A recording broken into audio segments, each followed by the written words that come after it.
Each day, police are taking 4 to 5 illegal guns off the streets of Chattanooga. But still, hundreds of stolen and illegal guns are used in violent and deadly crimes.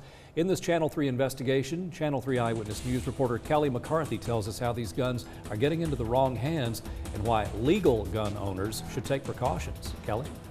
David, the number of shootings in Chattanooga is hard to ignore. Already this year, there have been more than 65 shootings and 14 homicides.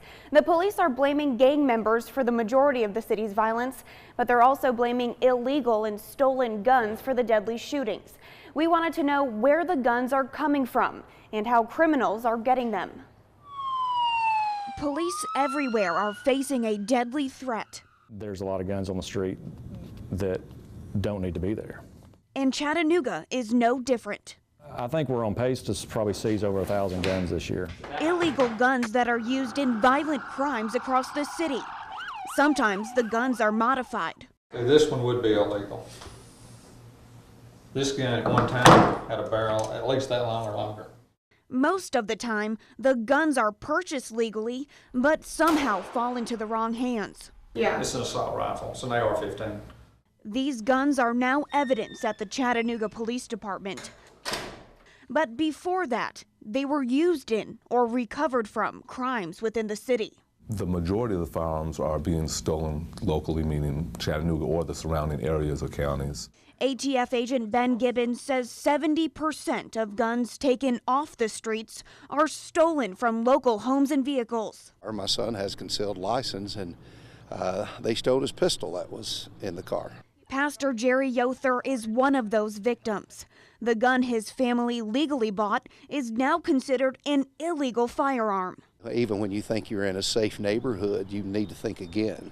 And until that gun is used in a crime or recovered from the streets, the ATF says there's a very small chance Yother will get his gun back.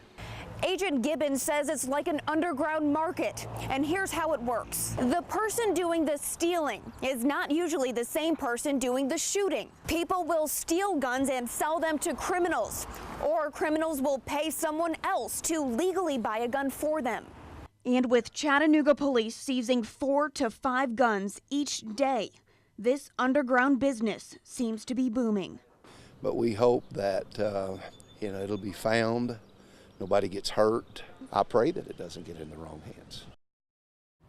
In the past 2 years, nearly half of the people who have died in a shooting where police have made an arrest, they have been killed with an illegal firearm. Hear from a mother whose son was killed with a stolen gun and find out what police are doing to solve this problem, coming up at 6. Live in the studio, Kelly McCarthy, Channel 3 Eyewitness News. Thank you, Kelly. The number of guns reported stolen in Chattanooga has decreased over recent years, but the number of illegal firearms taken off the streets has increased.